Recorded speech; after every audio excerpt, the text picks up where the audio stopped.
Hey, super trainers! I'm here to introduce to you the newest lesson on teaching your dog a release word. A release word is critical for teaching your dog any kind of reliable stay. So if you think about it from your dog's perspective, how does he know when you ask him to sit or to lay down, how long he's supposed to stay there?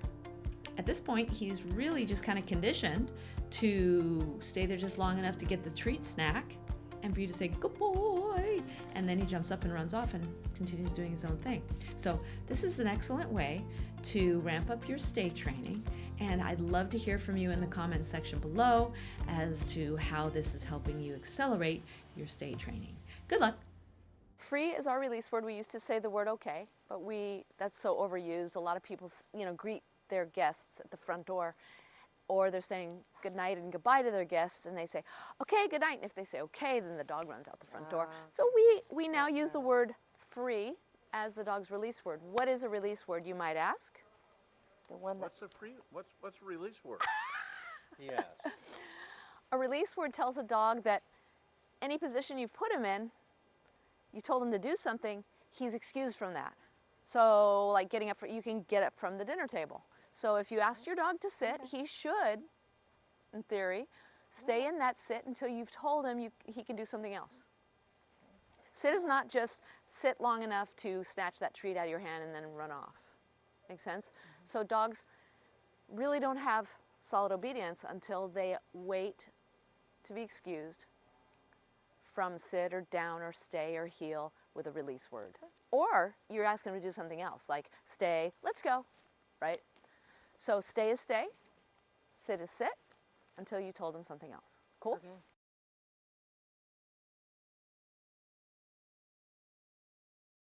Nice. And then free. Let's Free. go. Yeah, there. Free, sit. Word. Free. Free. Good, sit. Now, Dixie responds to two different release words. Okay. Go do what you want. Free. Good stay. Free.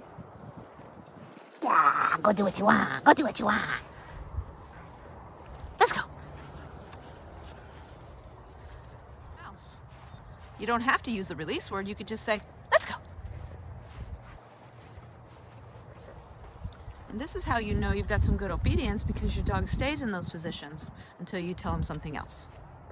Another great place for you to practice being consistent with your release word, or actually letting your dog know they've been invited, would be if you have them SIT at the door or wait at the door. So I'm going to say wait. And then when I open the door, it should not be her cue that she's assuming she's going to get to run through it. I told her to wait, and I haven't told her she could join me yet. And so that's what you want to work on. Let's go. Good job. So the release word, being consistent with that at your front door, at your back door, or using another cue such as let's go or something of that nature could be really, I think essential to ramping up your training. The patience factor, the impulse control factor. Your dog really starts to understand that, oh, they're gonna invite me. I just have to wait for it. I have to just be patient. It's gonna come. I just have to wait a second. Hey, super trainers, you were awesome today. I hope you learned something new. If so, please hit the thumbs up button below and subscribe over here. It really does help us continue providing this awesome content for you. I look forward to seeing you in the next one. Bye.